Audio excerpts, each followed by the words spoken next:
Hello good morning అందరికీ. నేను మీ లిఖిత్. కాశీలో ఈరోజు సెకండ్ డే అనమాట. ఈరోజు వచ్చేసి మనం కాశీ వచ్చిన తర్వాత మొట్టమొదట విజిట్ చేయాల్సిన టెంపుల్ శ్రీ కాలభైరవుని టెంపుల్ అనమాట. స్టోరీ ఏంది, స్థల పురాణం ఏంటి అనేది మనం దారిలో డిస్కస్ చేద్దాము. ఫస్ట్ అయితే ఇప్పుడు నేను కాలభైరవ టెంపుల్కి వెళ్ళిపోతున్నా. రూమ్లో ఫ్రెష్ అయిపోయి ఇప్పుడే స్టార్ట్ అయిపోయాను అనమాట. చలో విల్ కంటిన్యూ ద వీడియో. అయితే ఫస్ట్ కాశీ ఒక పవిత్రమైన పుణ్యస్థలం అండి. ఫస్ట్ ఇక్కడికి రాగానే కాశీ విశ్వనాథుని తలుచుకొని దండం పెట్టుకొని, గంగాదేవికి దండం పెట్టుకొని, గంగాలో స్నానం చేసి ఒక ఆర్డర్ వైజ్గా అన్ని టెంపుల్స్ అన్నీ దర్శనం చేసుకొని లాస్ట్ కాశీ విశ్వనాథుని దర్శనం చేసుకొని కాశీ యాత్ర ముగించాలి. సో ఇప్పుడు శివపురాణం ప్రకారం శివుడి అంశతో కాలశక్తిగా పుట్టిన వారే ఈ కాలభైరవుడు అనమాట.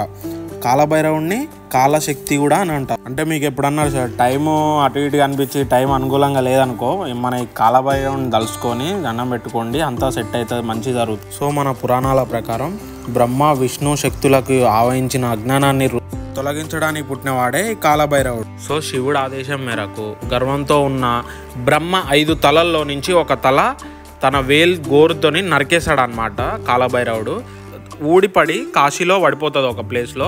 ఆ ప్లేస్నే బ్రహ్మ కపాలం అంటారు. సో ఫైనల్గా శివుడు కాలభైరవుడిని ఇక్కడ కాశీలోనే ఉండిపోను క్షేత్రపాలకుడిగా ఆదేశిస్తాడు అనమాట.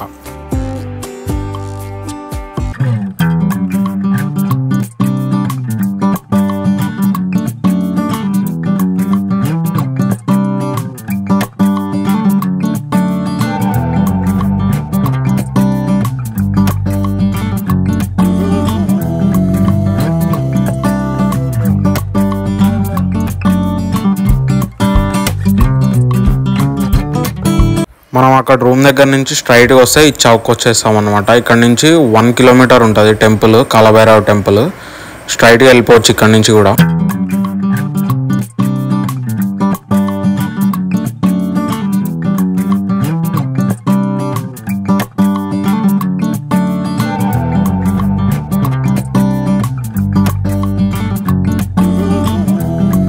ఇక్కడ నుంచి మీరు నడవలేని వాళ్ళు ఎవరైనా ఉంటే మాత్రం రిక్షాస్, ఆటోస్ కూడా అవైలబుల్ ఉంటాయి. మీరు కావాలంటే బుక్ చేసేసుకోవచ్చు, మాట్లాడుకోవచ్చు అన్ని టెంపుల్స్కి ఇంతని. ఇక్కడ చూస్తే మనకి అన్ని హోటల్స్, ఫుడ్ స్టాల్స్ అన్నీ అవైలబుల్ ఉన్నాయి. మీరు కావాలంటే స్టే చేయడానికి కూడా ఆప్షన్స్ ఉంటాయి టెంపుల్స్ నియర్ బై. కానీ మనం స్టే చేసింది ఘాట్ నియర్ దగ్గర అనమాట. ఘాట్స్కి, అన్ని ఘాట్స్ దగ్గర. మోస్ట్ ఫేమస్ కాశీలో లస్సీ ఫేమస్ అనమాట. లస్సీ ఒకటి, బాంగ్ ఒకటి. లస్సీ షాప్స్లో థండాయా అని దొరుకుతుంది, అది కూడా బాగా ఫేమస్. అండ్ ఇప్పుడు మనం ఇక్కడ చూస్తే ఇది కాశీ విశ్వనాథ్ టెంపుల్కి వెళ్ళే లైన్ అనమాట. 4 గేట్స్ ఉంటాయి, 4 వేస్ నుంచి 4 గేట్స్ ఉంటాయి ఆ టెంపుల్ లైన్. మనమేమో ఇప్పుడు కాలభైరవ టెంపుల్కి వెళ్ళిపోతున్నాం కదా, స్ట్రైట్ వెళ్ళిపోవచ్చు. రిటర్న్లో ఇవి చూసుకుందాం. మధ్యలో లాకర్స్ కూడా ఉంటాయి ఇక్కడ, మీకు కావాలంటే పెట్టుకోవడానికి. ప్రతి ఒక్క టెంపుల్ దగ్గర లాకర్స్ అవైలబుల్ ఉంటాయి.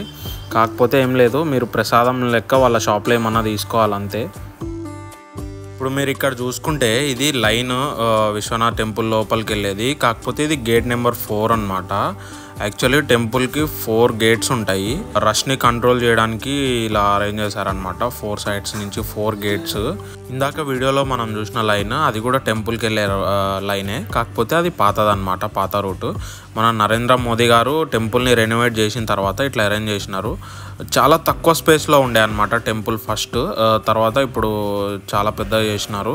ఇట్లా స్ట్రైట్గా వచ్చినాం కదా, స్ట్రైట్గా వచ్చి ఇక్కడ రైట్ సైడ్ చిన్న గల్లీ ఉంటుంది అనమాట. గల్లీలోకి స్ట్రైట్గా వెళ్ళిపోవచ్చు. గల్లీలోంచి మన కాశీలో ఒకటే గుర్తుపోయా, మెయిన్ టెంపుల్స్ అన్నీ కూడా ఘాట్స్ దగ్గరే ఉంటాయి కాబట్టి మెయిన్ రోడ్ నుంచి అన్ని గల్లీలలోకే వెళ్ళాల్సి వస్తుంది అనమాట.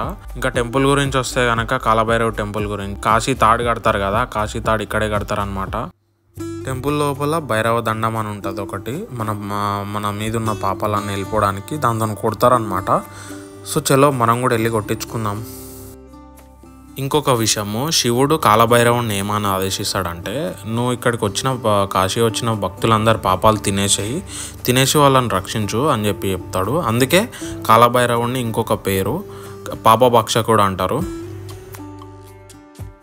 ఒకటే గుర్తుపెట్టుకోండి, ముందు కాశీ రావాలంటే మనకి కాలభైరవుడి అనుగ్రహం ఖచ్చితంగా ఉండాలన్నమాట.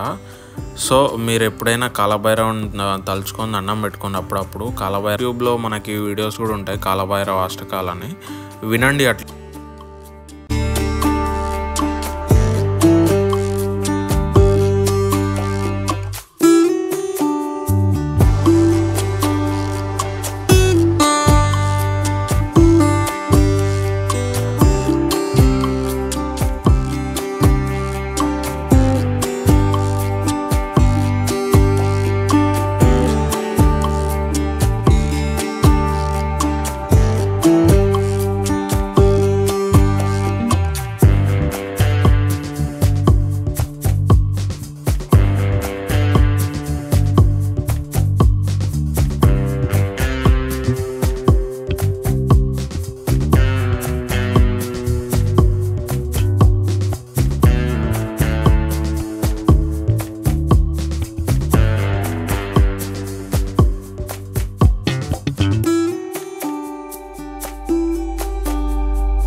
సండే అవ్వడం వల్ల ఫుల్ రష్ ఉందండి, ఫుల్ రష్.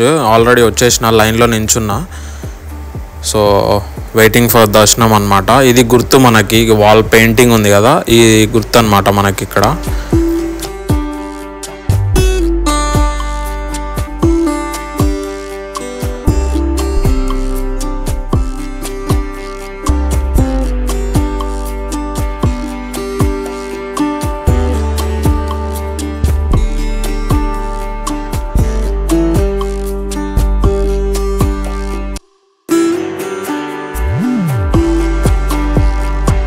మీరు చూస్తున్నారు కదా, ఇదంతా టెంపుల్ లోపల. మనకు అక్కడ ద్వారం కనిపిస్తుంది కదా, లైన్లో వెయిట్ చేస్తున్నారు. లోపల దేవుడు ఉన్నాడు అనమాట.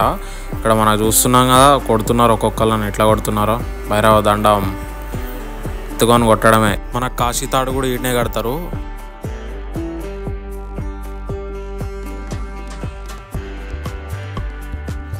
నిజంగా లక్కీ అనమాట. మనము దర్శనం బాగా జరిగింది. ఇంకొక హాఫ్ అన్ అవర్ 1 అవర్ అయితే టెంపుల్ క్లోజ్ అవుతుండే. అంటే లైక్ లోకల్స్ చెప్పినారనమాట క్లోజ్ అవుతుంది అని చెప్పి. కానీ క్లోజ్ ఏమి అవ్వదు, టెంపుల్ రన్ అవుతూనే ఉంటుంది. సో చలో will continue our journey. Next టెంపుల్కి వెళ్ళిపోదాము. వీడియో కంటిన్యూషన్లో చెప్తాను నెక్స్ట్ ఎక్కడికి వెళ్ళాలి ఏంటని చెప్పేసి.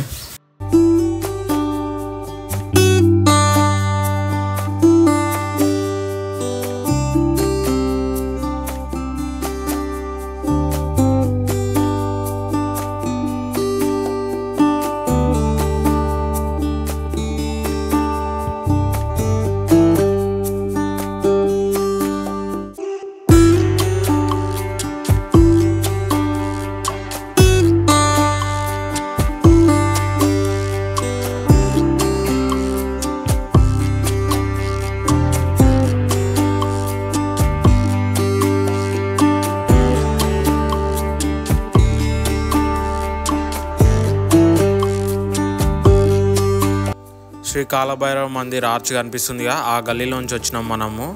ఇట్లా ఆ స్ట్రైట్కి వెళ్ళిపోవచ్చు, మళ్ళీ ఎటు టర్న్ తీసుకొని అవసరం లేదు. ఇప్పుడు నెక్స్ట్ మనం వెళ్ళబోయేది మృత్యుంజయ మహాదేవ్ టెంపుల్ అనమాట. చాలా దగ్గర, నాట్ మోర్ దెన్ ½ కిలోమీటర్. స్ట్రైట్కి వెళ్ళిపోతే వచ్చేస్తుంది మనకి. ఫైనల్గా వచ్చేసినాం భయ్య మృత్యుంజయ మహాదేవ్ టెంపుల్కి. ఇక్కడ చూస్తున్నారు కదా, ఇదే టెంపుల్ అనమాట. లోపలికి వెళ్ళిపోదాం చలో. లోపలికి వెళ్తాం. रुको, अरे भाई रुको भाई.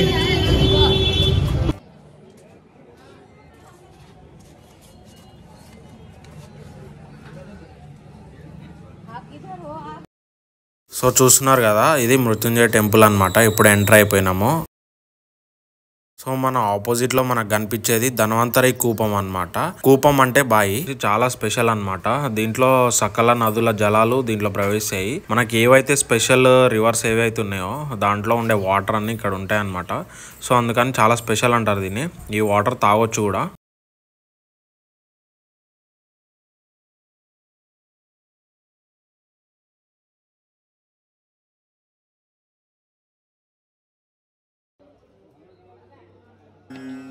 చూస్తున్నారు కదా, అందరు తాగుతున్నారు ఈ వాటర్. తాగితే చాలా మంచిదంట హెల్త్కి, చాలా బెనిఫిట్స్ ఉంటాయని చెప్పారు. సో నేను కూడా ఒక గ్లాస్ తాగేసిన. చలో let's continue the video.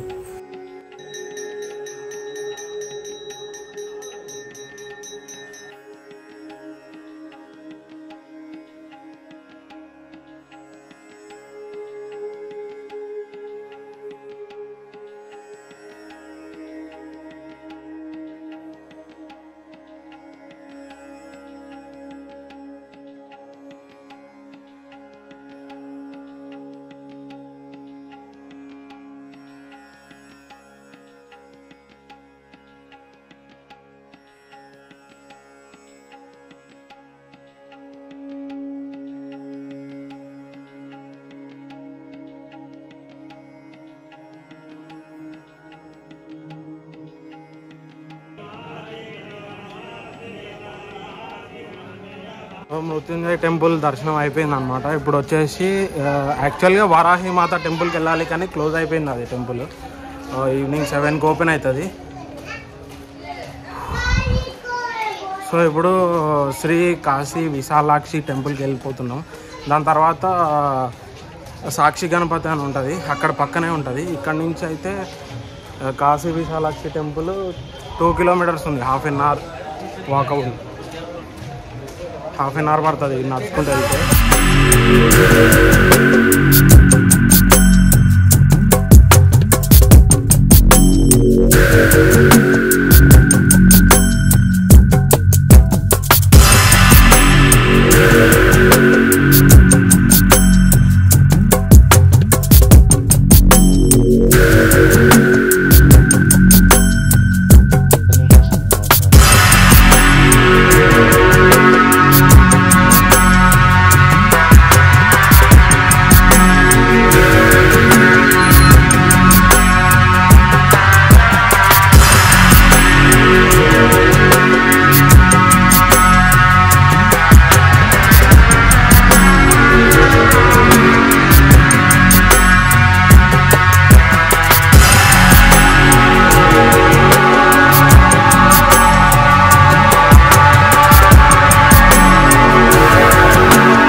So finally వచ్చేసినాం అనమాట విశాలాక్షి టెంపుల్. ఇది చూస్తున్నారు కదా, ఇదే విశాలాక్షి టెంపుల్. ఆ రోడ్ నుంచి వచ్చినాం.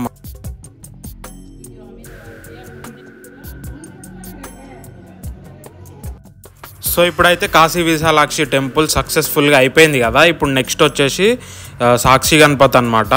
మనం ఫస్ట్ ఇక్కడ కాలభైరవుని దర్శించుకొని తర్వాత విశాలాక్షిని దర్శించుకొని వీళ్ళని దర్శించుకున్న తర్వాత మనం సాక్షి గణపతి దగ్గరికి వెళ్ళాలి ఖచ్చితంగా. ఎందుకంటే సాక్షి గణపతి సాక్ష్యం అనమాట. మనం కాశీ వచ్చి ఇక్కడ కాలభైరవుని దర్శనం చేసుకున్నామని చెప్పేసి సాక్ష్యం అనమాట.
చూస్తున్నాగానే వచ్చేసినాము సాక్షి గణపతి టెంపుల్ దగ్గరికి. మీకు చూపిస్తా,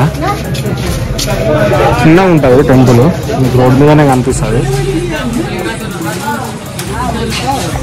సాక్షి వినాయక టెంపుల్ చూస్తున్నారు కదా. మనం టెంపుల్ లోపలికి వచ్చినాం. సాక్షి గణపతి ఇతనే అన్నమాట. దండం పెట్టుకోండి, చాలా బాగున్నాడు ముద్దుగా. ఈ లైన్ వచ్చేసి టెంపుల్ ఆర్డర్ వైజ్గా కంటిన్యూగా లైన్లో వెళ్తుంటారు. మనం లైన్లో లేమన్నమాట. అక్కడ ముందు అక్కడ కనిపిస్తున్నది దుండి గణపతి. ఇప్పుడు వెళ్తా నేను తినే అనమాట దుండి గణపతి. చూస్తున్నారు కదా, చూడండి. అలానే సేమ్ లైన్లో మనం కొంచెం ముందుకు వస్తే పక్కన వాల్ కనిపిస్తుంది కదా, అది విశ్వనాథ్ టెంపుల్దే అనమాట. ఇక్కడ ద్వారం చూస్తున్నారు కదా, ఇది వచ్చేసి అన్నపూర్ణాదేవి టెంపుల్. మనం ఈ టెంపుల్లోకి వెళ్ళిపోదాం, తర్వాత విశ్వనాథ్ టెంపుల్కి వెళ్దాం. సో అన్నపూర్ణాదేవి టెంపుల్ హిస్టరీకి చూస్తే మనము 2 స్టోరీస్ ఉన్నాయి. 2 స్టోరీస్ డిస్కస్ చేసుకుందాం మనం. ఫస్ట్ వచ్చేసి ఈ పార్వతీదేవి కాశీ క్షేత్రానికి వచ్చినప్పుడు కాశీ క్షేత్రం మొత్తము కరువు కాటకాల్లో ఉందన్నమాట. జనాలు ఆకలితో అలమటిస్తున్నారు. అందరికీ అన్నం పెట్టే పార్వతీదేవి ఆ సిచ్యువేషన్ చూసి కొంచెం తట్టుకోలేక అందరికీ అన్నం ప్రసాదించిందనమాట. అది గ్రహించిన కాశీరాజు అక్కడికి వచ్చి మాతను ఇక్కడే ఉండిపో, అన్నపూర్ణాదేవిగా కాశీ క్షేత్రంలోనే ఉండిపో అని చెప్పి, ఇది ఒక స్టోరీ. ఇంకొక కానొక రోజు ఏమవుతుందంటే శివుడు ఏమంటాడంటే ఈ ప్రపంచంలో అన్ని మాయే, మనం తినే అన్నంతో సహా అనేసరికి అందరికీ అన్నం పెట్టే పార్వతీదేవి ఆ మాటలిని తట్టుకోలేక అక్కడి నుంచి వెళ్ళిపోతుంది అనమాట. కాశీ నుంచి కోపంతోనే ఎవరికి అన్నం దొరకదనమాట, కరువుల్లోకి వెళ్ళిపోతారు. అది గ్రహించి జనాల బాధలు చూడలేక పార్వతీదేవి మళ్ళీ వచ్చి అందరికి అన్నాన్ని ప్రసాదిస్తుంది. ఈ సిచ్యువేషన్తో శివుడికి అన్నం విలువ తెలిసి వచ్చి శివుడు భిక్షాటనకు వస్తాడనమాట. భిక్ష పాత్ర తీసుకొని తీసుకొని భిక్షాటనకు వస్తాడు మాతా దగ్గరికి. సో మీరు వీడియోలో చూసుకుంటే మాతా పక్కనే శివుడు కూడా ఉన్నాడు పాత్ర పట్టుకొని. చూడండి, ఇది గుడి గోపురంలో అన్నమాట, మెయిన్ విగ్రహం దగ్గర. మనకు చూసుకుంటే అన్నపూర్ణాదేవికి దివాళీ టైంలో చాలా స్పెషల్ అన్నమాట. ఆ టైంలో రావచ్చు మీరు దర్శనం చేసుకోవాలనుకుంటే. టెంపుల్లో ఇలా అలంకరించి మొత్తం అన్నీ చేస్తారనమాట, స్వీట్స్ అవన్నీ పెట్టి మాతాకి. ఆ రోజు దివాళీ పండక్కి మాతాని ఇలా బంగారు చీరలో అలంకరిస్తారనమాట, బంగారు చీరలో. గుళ్ళోనే ఒక పక్కకి మనకి ఇక్కడ సూర్యదేవుడు కనిపిస్తున్నాడు కదా. ఇక్కడ మనం చూస్తే గణపతి, సత్యనారాయణ స్వామి, ఇక్కడేమో కుబేరుడు, ఇక్కడొచ్చి హనుమంతుడు. చూస్తున్నారు కదా, మనం చూసుకుంటే టెంపుల్ అయితే చాలా బాగుంది విశాలంగా. పక్కనే మనకి లైన్ ఉంటుంది అన్నమాట. ఆ లైన్లో నించొని అన్నదాన సత్రం ఉంటుంది, అన్నదానంలోకి వెళ్ళిపోదాము ఇప్పుడైతే. చలో, కాశీలో ఎప్పుడు చూసుకున్నా నిత్య అన్నదానం అంటారండి. ప్రపంచంలో ఎక్కడ అన్నం దొరికినా దొరకకపోయినా వారణాసిలో ఖచ్చితంగా నిత్య అన్నదానం జరుగుతూనే ఉంటుంది అన్నపూర్ణాదేవి సంకల్పంతోనే. మనం ఇక్కడ చూసుకుంటే టైమింగ్స్ అన్నీ రాసి ఉన్నాయి చూడండి, ఏ రోజు ఏ టైమింగ్ అని చెప్పేసి చూసుకొని రావచ్చు మీరు. చాలా బాగా అరేంజ్ చేశారండి, చాలా బాగా చూసుకున్నారు. ఫుడ్ కూడా చాలా బాగుంది, టేస్ట్. ఇక్కడ తిని వెళ్ళండి ఖచ్చితంగా. అన్నపూర్ణాదేవిని దర్శించుకొని ఇక్కడ తినేసి వెళ్ళండి, ఓకేనా.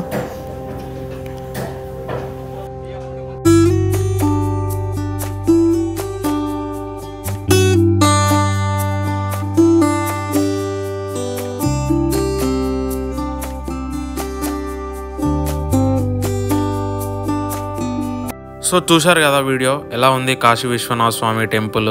సో దర్శనం అయితే బాగా జరిగింది, కానీ ఫుల్ రష్ ఉండే. టెంపుల్ లోపల చాలా టైం స్పెండ్ చేశాను నేను, చాలా బాగా అనిపించింది నాకు. నెక్స్ట్ మనం మణికర్ణికా ఘాట్కి వెళ్ళిపోవాలి. అక్కడ మణికర్ణికా ఘాట్లో ఏంటంటే 24 hours దాన సంస్కారాలు జరుగుతూనే ఉంటాయి. అందరి నమ్మకం ఏంటంటే ఇక్కడ డైరెక్ట్గా శివుడే కొలువై ఉంటాడు కాబట్టి కాశీలో వాళ్ళ దాన సంస్కారాలు ఇక్కడ చేస్తే స్వర్గానికి వెళ్తారని చెప్పేసి వాళ్ళ నమ్మకం అన్నమాట, మంచి జరుగుతుంది అని చెప్పేసి. సో చలో, లెట్స్ కంటిన్యూ ద వీడియో.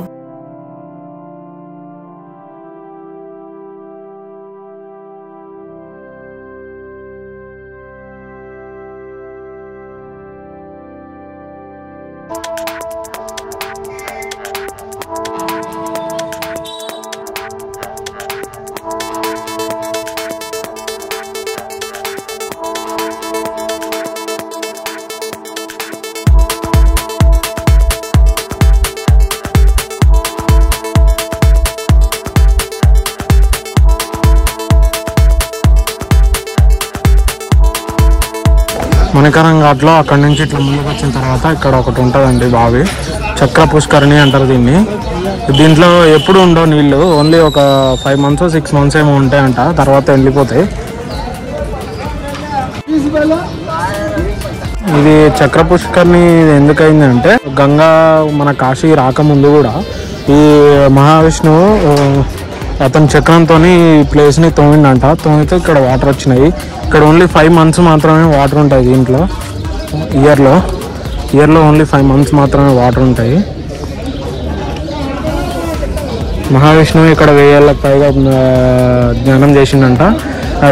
శివపార్వతులు ప్రత్యక్షమయ్యి ఏం కావాలో కోరుకోమంటే మహావిష్ణువు శివుడిని ఇక్కడే ఉండమని, ఇక్కడే కొలువై ఉండమని కోరిన తర్వాత శివుడు ఇక్కడే ఉన్నాడు అనమాట. ఇక్కడ నుంచి మనకు కొంచెం రైట్ తీసుకొని ముందుకెళ్తే ఇక్కడ రత్నేశ్వర ఆలయం ఉంటుంది అనమాట. ఇది కొంచెం ఒరిగిపోయి ఉంటుంది, ఒక సైడ్కి ఒరిగిపోయి ఉంటుంది. ఓన్లీ ఎండాకాలంలోనే కనిపిస్తాయంట, లేకపోతే నార్మల్ టైంలో అక్కడ నుంచి మొత్తం వాటర్ వచ్చేస్తాయి ఇక్కడ వరకు.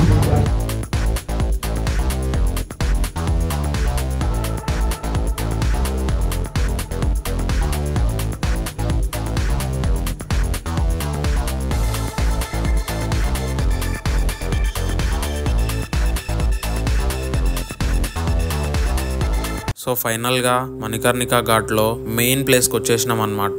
ఇక్కడే దాన సంస్కారాలు అన్ని ఇక్కడే జరుగుతాయి. ప్రతి మనిషి వాడి జీవితంలో గడిపే చివరి క్షణాలు భూమి మీద, చితి మీదనే వాడు గడిపే చివరి క్షణాలు. మనిషి ఎంత ధనవంతుడైనా ఎంత పేదోడైనా ఏ కులమైనా ఏ మతం అయినా అందరూ సమానమే చితి మీద. సో చూడండి, లైఫ్ లో ప్రతి ఒక్కటి ఇంపార్టెంట్, రిలేషన్షిప్స్ అన్ని ఇంపార్టెంట్ అన్నమాట. ఈ డబ్బు కులం మతం ఇవేవి శాశ్వతం కాదు, ఇవేవి మనతో రావు. మనం ఎలా బతికాము ఎలా ఉన్నాము, మనం ఎలా రిలేషన్షిప్స్ మెయింటైన్ ముఖ్యము లైఫ్ లో. అందరూ అందరితో మంచిగా ఉండండి. Be piece.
సో అది మన వారణాసి వీడియో. మీ అందరికీ నచ్చింది అనుకుంటున్నాను.